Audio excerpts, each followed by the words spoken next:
going on, everybody? Alex Hooper back here on Sorare First Pitch on FSI. Maybe you're listening to us on Spotify. Maybe you're listening to us on Apple Podcasts. You can do both now if you like to drive and listen as I do. Before we get into it, all the normal plugs, got that one out of the way. Like, subscribe, all that if you haven't done that already. I'm just going to keep churning out content, and I enjoy doing it, and that's why I'm doing this on a weekend instead of going out and laying in my pool. I've been on Excel crunching numbers, looking at the market so far, and Sorare MLB, and finding players that you should probably buy if you're on a budget. So to do so, I made this kitschy little PowerPoint that I'll share with you in a second. So many great built-in styles on Microsoft PowerPoint. And why would I waste time actually making this look good when I could just have it? Microsoft, they knew what I wanted. I wanted a coffee cup. Don't talk to me unless I've had my coffee.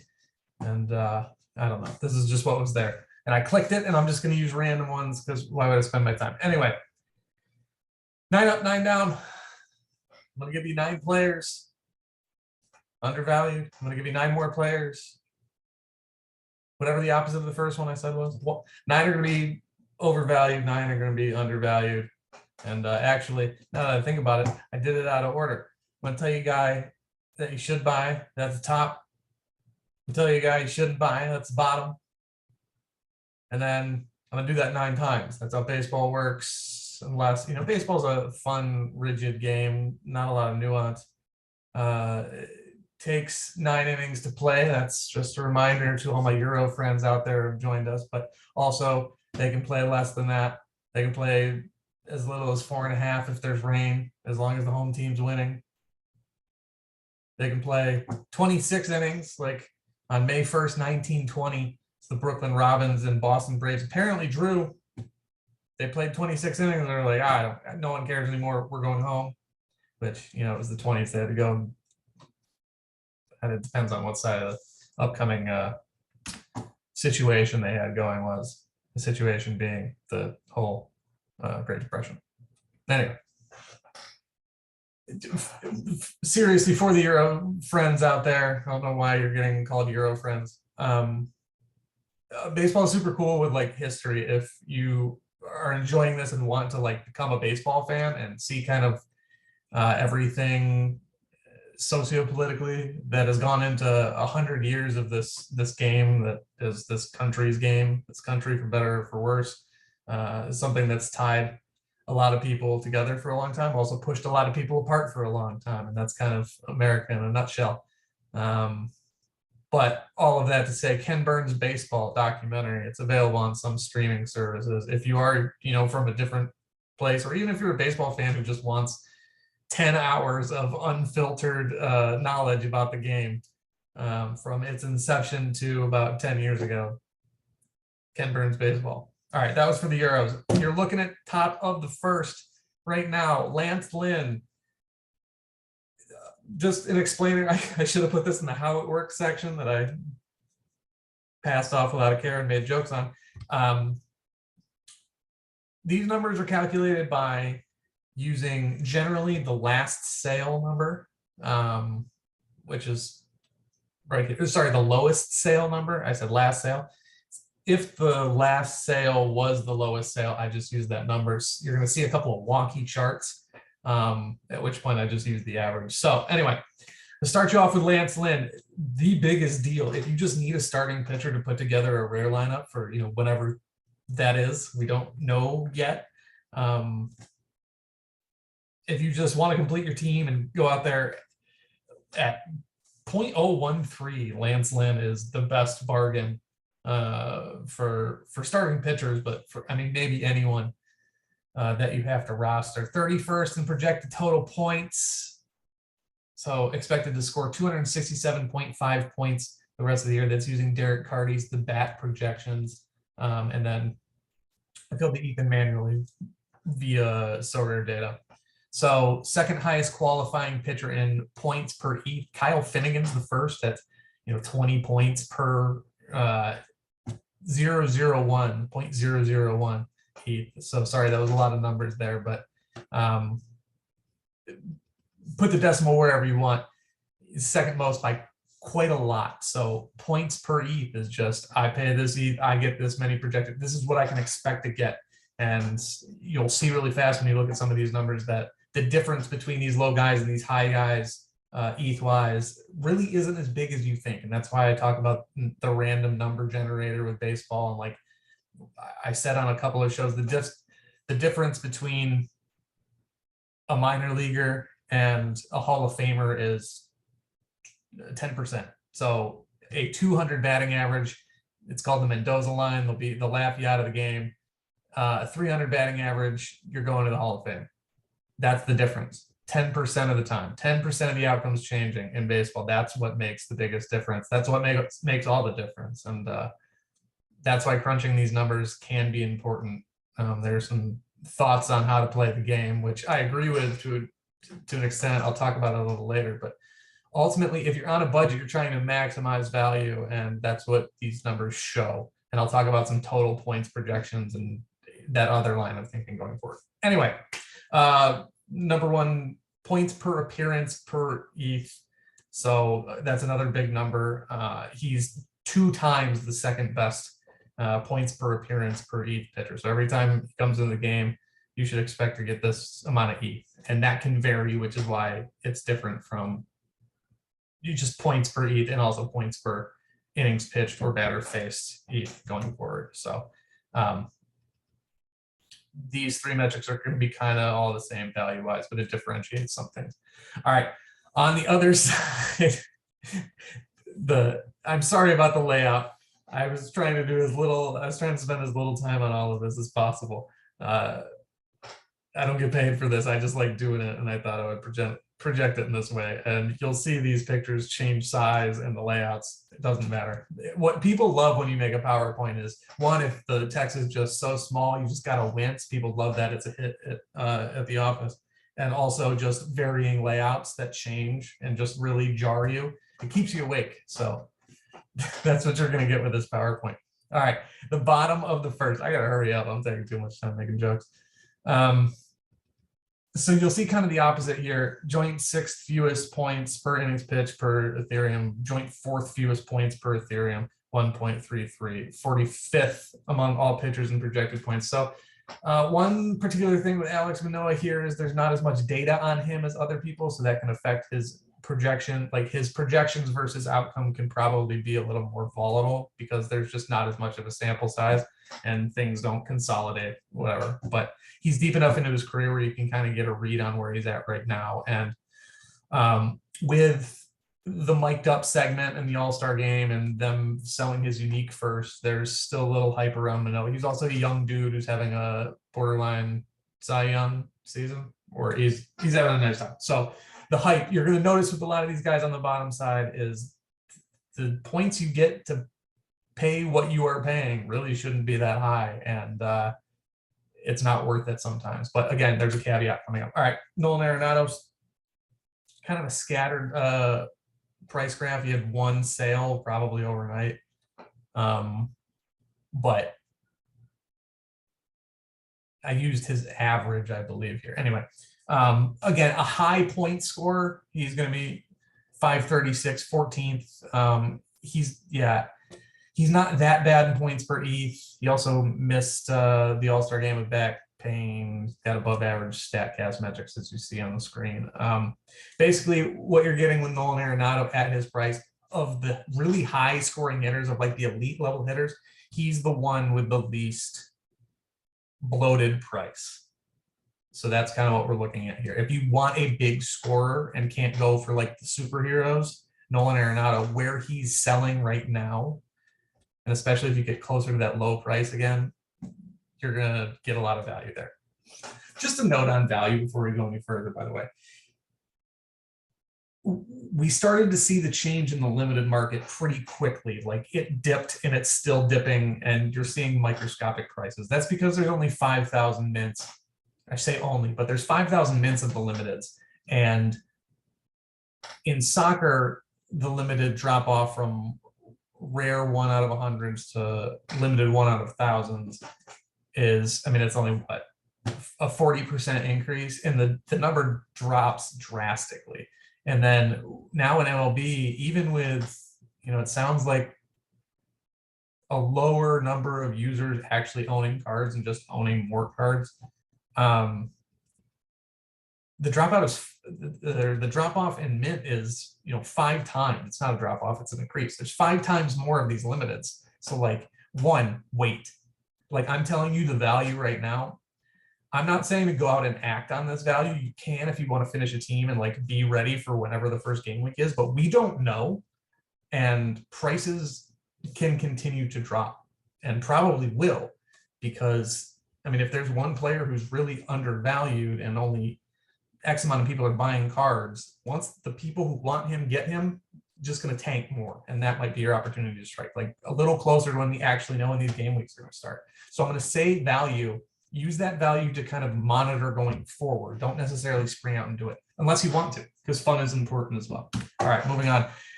Again, hype. Aaron Judge, second fewest points per ETH. He's selling for so much consistently. Second fewest points per play, all of that.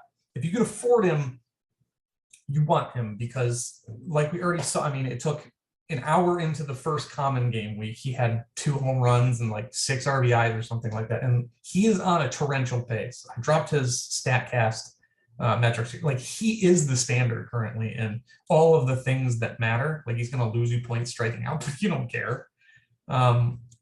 He doesn't really have a valuation. I think he is if you're going to buy anyone at some heightened price, I think it's going to be Aaron Judge right now. And things change, and guys have these monster seasons, and he might regress back to where he was when he was hurt, but man wants to get paid. And if you want to win early and you have the money, just go get him. Okay. Another starting pitcher value, Chris Bassit, basically Lance Lynn. He was in the 40s, selling around there, 0.04 before he jumped up to 0.063. That was actually someone outbidding me, which is annoying. But so by the way, I am like trying to attain all of these guys I'm talking about. Yeah, basically Lynn gonna score more points if he has the opportunity to pitch more innings. You see kind of right here, like per innings pitched, he is much better. He's just not racking up the innings pitched. So if the Mets decide they want to push him a little bit, then he technically should see a higher projection. But yeah, this is basically Lance Lynn if you want to pay up a little more and get a few more points. Again, a big time dude right now, Shane McClanahan. I expected this based on like that's still a pretty low price for what you get out of him, but just the difference between the people who are, like the closest comps when you drop off like name recognition, their prices are currently so low that Shane McClanahan going for this, it's just a complete overvaluation based on hype. Like if you actually look at the numbers and the projections and think, that they're going to work out that way, which they generally do. Things tend again to regress towards those numbers. The projections say that for what you're going to get out of pitcher X, Chris Bassit, what you're going to pay for Shane McClanahan just isn't going to give you the same amount of punch. He's the best. If you can afford the best, buy the best. But just the stars and the hype players are way overblown right now. David Robertson, top relief pitcher projected by the end of the year, 18 points per ETH, double that of Raisel Iglesias. And I mean, look at that price. Recently sold for 0.021. The first or the last sale before that rather was 10, 15. I think it was like, might have been, well, no, if that's a 9, if it's under that line there, that's, that's 0.01. Like that's insane. So you compare him to Ryan Presley. Robertson projected to outscore Ryan Presley, and Presley is 10 times the price. So people probably seeking saves, and we're also seeing, like, if you actually do the metrics and calculate the points and the projections, you're expecting some people to pitch more. And if they do so at the level that they were producing, you can find some real value. But People also expect the Astros to have a lot of opportunities to close out games because, they're going to win more often. That's fair, but it's a matter of a 60-game difference between the two, and it's just like that's just too bloated. Presley's going to score a lot. He's going to score, I think, about 100 more points than Robertson, so probably about 45% of the points, but to pay 10x the price is wild. All right. Max Muncy moving on, another value. He's the top middle infielder, points per plate appearances per eighth, still in the top 20% of projected scores for the rest of the year. So you're getting a value on him. He's still in the top 20% of players, and he fits a role in the middle infield. Like, you're going to see a significant drop off, and he's able to play second and third. So I believe corner and middle infield. You get a little positional value there, and you get to put him in a spot where his value over his replacement is going to be so much higher relative to a lot of these other middle infielders.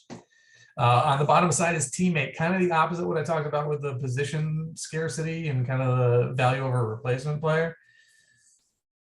You can find a lot of value at corner infield. Freddie Freeman, some of these first basemen, like the big name all-star first basemen, are not producing that much more than their counterparts. Just point per ETH wise. They could have a bigger weekend, win you a week. That is something you have to consider. If you haven't played Sorare until now, it's very top heavy, and you have to aim to win if you want to realize a bunch of big results. I'm kind of speaking from like a DFS term, but it's more beneficial to aim for the top. So sometimes you need a guy like Freddie Freeman if your other options, you're not just trying to catch value and just win what you can. If you're going for that first spot, you need the people at every position you have to field who score the most points. It's that simple, and the best players, they're going to score the most points. But so anyway, corner infield value position, the drop off from Freeman to this next guy is very little. Rhys Hoskins, your highest projected scorer, that is also in the top 20% of all the ratios, all of the points per ETH, game per ETH, plate appearance per ETH, the ultimate value guy. Every time he shows up, then you're looking good. He's over the course of the year, he's going to produce a lot. 75 fewer points than Freddie Freeman. Freeman projected to score 555 points the rest of the year. He wears number 5. This is his jersey mint, number 5. Oh, and he was bottom 5. Look at that. Anyway, Hoskins. Yeah, 75 fewer points over the course of what? I want to say like 8-9 game. No, double that. 16 to 18 game weeks for the end of the season. Trying to do that. That's like 3 points a week. And it depends on when they happen, but that's a very marginal difference for a big. I think Hoskins, you can't see it here, and I don't know why, but he was going for like 0.09 relative to Freeman's 0.15. Sorry, 0.51. That's, I don't know why I tried to take the math part out of it live. What's 51 divided by 9? 5.6. 5.6 times for 3 points a game week. That's a big value. That's a big value. So again, back here, Vladimir Guerrero. So he's like Freeman, but projected for even more points, 30 more points. Now you're doubling that.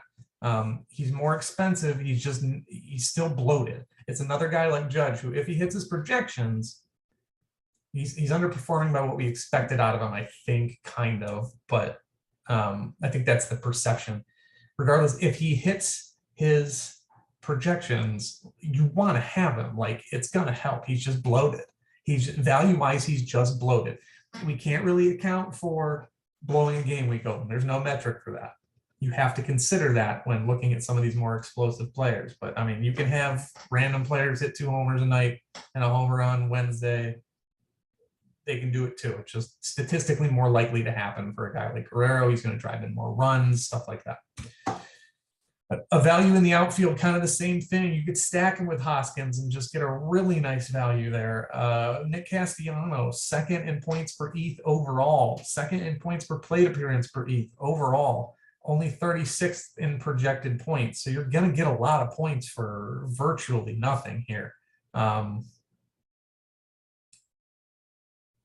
man, he's just undervalued. Yeah, he's going to outscore Giancarlo Stanton, who I'm sure is going for 10 times the price currently. Just hype, man. You gotta know the numbers and the projections to at least have an idea of what's going to happen. These are all on Fangraphs, by the way. The projections are on Fangraphs. You can find them pretty easily.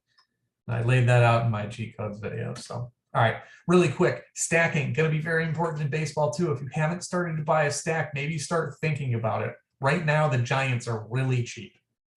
Thairo Estrada, Jock Peterson, Austin Slater, Brandon Belt. Belt was kind of hurt. Peterson struggles against lefties. You have to worry about platoons, but like overall, it's going to be cheap. And by the time these game weeks roll around, you could probably buy a quick stack for very little Ethereum relative to your budget. So keep that in mind. I just wanted to slip that in there. Going on, same kind of thing we've been looking at with the Stars, except you just see it in the outfielder. Juan Soto won the home run derby. He's got the news cycle stuff about, his contract, but his value is inflated right now relative to the field. Outfield isn't a place where you want to make up a lot of added value because, well, I mean, I guess it's not the case here. I started to say that that's actually just a fantasy baseball thing. If you play with three outfielders and like one first baseman, one second, like you want to jam pack the outfield spots because the value is so high relative to some of the replacements. So, okay. Xander Bogaerts is just like Arenado, but at middle infielder. I think the highest projected scoring middle infielder for the rest of the season. That's why I included him. All right. Trey Turner, like Soto and like those first basemen, but middle infield.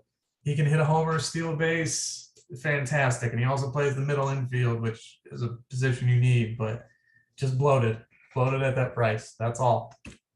All right, your bargain bin of the week, Tommy Pham, 45th in points scored. So Castellanos is going to outscore him, but I mean, you're saving another 0.01 Ethereum just by going to Pham over Castellanos. Would I pay up to Castellanos to get the stack with Hoskins and maybe Real Muto and, pray Bryce Harper comes back whenever they actually put his price out there? That's a better idea than a red stack. But if you just need a one-off depth guy, right now Tommy Pham is so gettable. Points per ETH is so high. It's just such a high value. I mentioned kind of the difference between first and second place a couple of times. That's going to fluctuate wildly with the ETH price because, I'm moving decimals and stuff. So it looks a little more bloated than it actually is, but he's a bargain. If you just want to start your rare collection, throw a little money at Pham, but I wouldn't do that again until it's closer to game week. But I mean, right now, 1,000 mints, like it's still a lot. This is number 5. There's 995 more Tommy Phams coming, probably 495 this year that aren't rewarded and such like that. So I mean, like his price could still drop, but right now, if you want them, get them.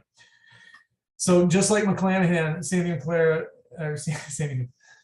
Clara, that's both of them together. I'm thinking ahead. So just another bloated price. He's just barely worse than McClanahan. The real bottom of the ninth, though, we're going to extra innings here because I've said a lot of things about ratios and value and points for this, points for that based on projections. We're going to extra innings. We're walking off with Shohei Ohtani. First point, stay away. Second point, just don't do it. Understand how Shohei Ohtani works in this game. For a given game week, you can put him either at pitcher or flex. If you put him at pitcher, you only get his pitcher stats. If you put him at flex, you only get his flex stats. You can't put him in super flex and get all of them. He would break the game otherwise, but he's getting a game-breaking price. You have to take him for his value as either a pitcher or a start or a hitter, and then add a little flexibility and added research on top of that. And that's how you come up with your valuation for Shohei Ohtani. But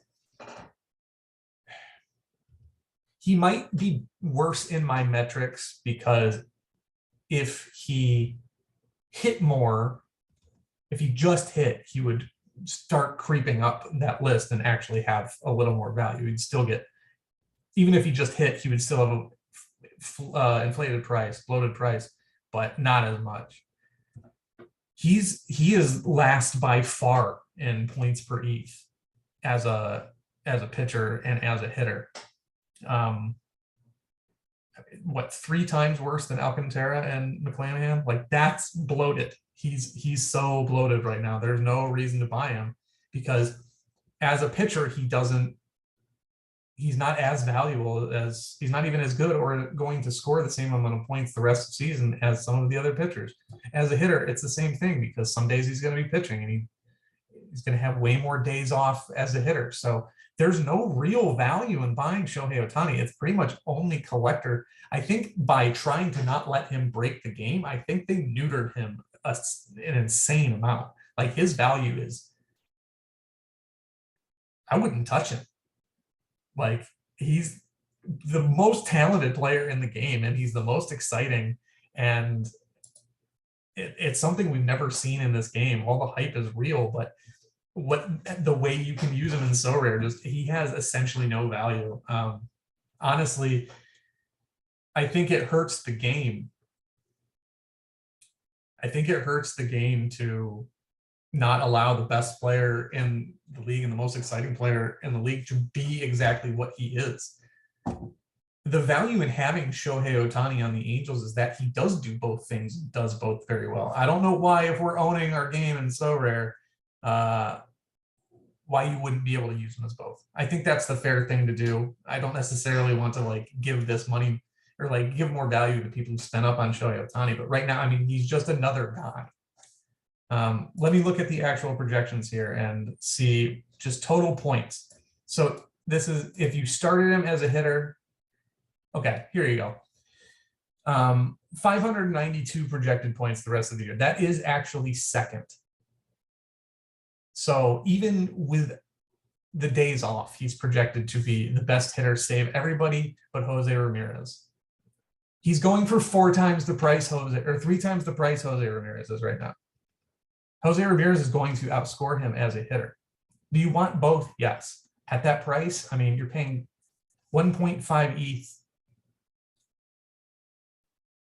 to have a pretty potent punch in the middle of your lineup. But value-wise, it's just not good. Like, if you could use them both together, so 592 points,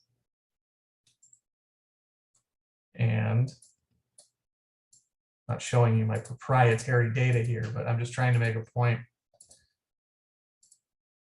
So 334 total points the rest of the year is 7th. So you can either have the 7th best pitcher or the 2nd best hitter for, at this point, almost 40% of Aaron Judge.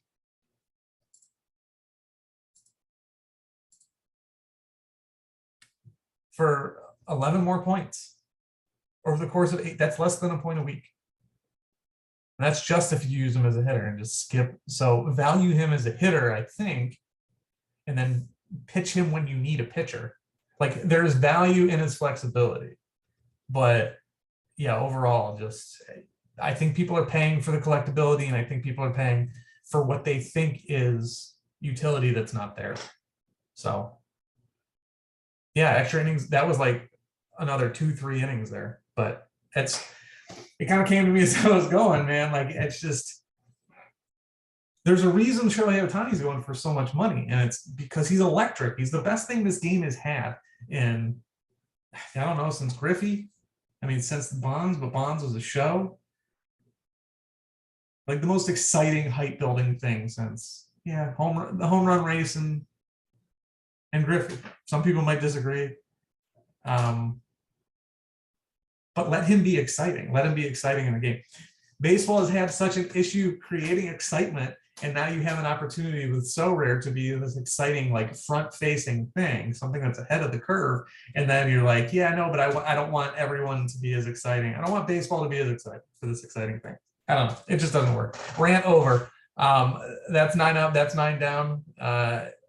ask me some questions. Let me know if my thought process was off at all, whatever you think. Also, if you want to see some kind of video, drop it in the comments. If there's something that you aren't sure on and something you're trying to figure out going forward and need some help, I need some help making up videos for y'all to watch. So I want to attack this stuff and learn too. So if you have questions, ask me. We'll just make a separate video about it. How about that? You can be involved in this process. All right, follow me on Twitter @LexHooper. Like and subscribe here. Apple Podcasts, Spotify. I mentioned my Twitter. Discord, the FSI Discord. If you want to hop on there and just have a direct line to me and Keith whenever you want, it's right there. So find us in the Sorare free Discord by going to FSI and signing up there. So yeah, that's a free line, man. Like I'm gonna be, if I'm online doing research, I'll be online answering questions. So come on over. All right, that's it. I blabbered enough. I wasted your time at the beginning enough. I'm out of here. Find some deals, but you don't have to buy now. You don't have to buy now. Until next time.